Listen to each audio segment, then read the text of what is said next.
Hi guys, நீங்கள் பார்த்துட்டு இருக்கிறது நம்ம ஃபன் பிளாக்ஸ். நான் ஏன் இந்த இடத்துக்கு வந்திருக்கேன்னு பார்த்தீங்கன்னா, ஒரு டிஃப்ரெண்ட்டான ஒரு இடத்துக்கு போகணுன்னு ரொம்ப நாளாக ஆசை. அந்த ஒரு ரீசனுக்காக மட்டுமே இந்த இடத்துக்கு நான் வந்திருக்கேன். இந்த சாமியோட பேர் பார்த்தீங்கன்னா வாழமரத்து ஐயன். இது எங்கே லொக்கேட் ஆகிருக்குன்னு பார்த்தீங்கன்னா, கொடுமுடியிலேருந்து ஒரு 2 கிலோமீட்டருக்கு முன்னாடி தான் இந்த ஊர் இருக்குது. இந்த ஊரோட பேர் பார்த்தீங்கன்னா விழுப்பம்பாளையம். அங்கே தான் இந்த கோயில் லொக்கேட் ஆகிருக்கு. கிட்டத்தட்ட இது ஒரு 3 தலைமுறையாக இருக்குது. இந்த கோயில் ஃபங்க்ஷன் பார்த்தீங்கன்னா வருஷத்துக்கு ஒரு டைம் தான் நடக்கும். டேட் மந்த் பார்த்திங்கன்னா தை மாதம் கடைசி வெள்ளிக்கிழமை தான் இந்த ஃபங்க்ஷன் நடக்குது. இப்போ நான் அங்கே தான் இருக்கேன்.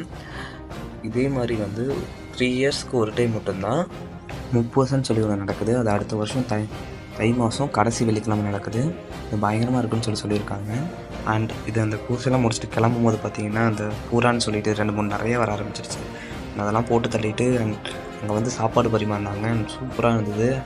வேணுங்கிற அளவுக்கு எவ்வளோ கேட்டாலும் கொடுத்துக்கிட்டே இருந்தாங்க. I'm so happy for that.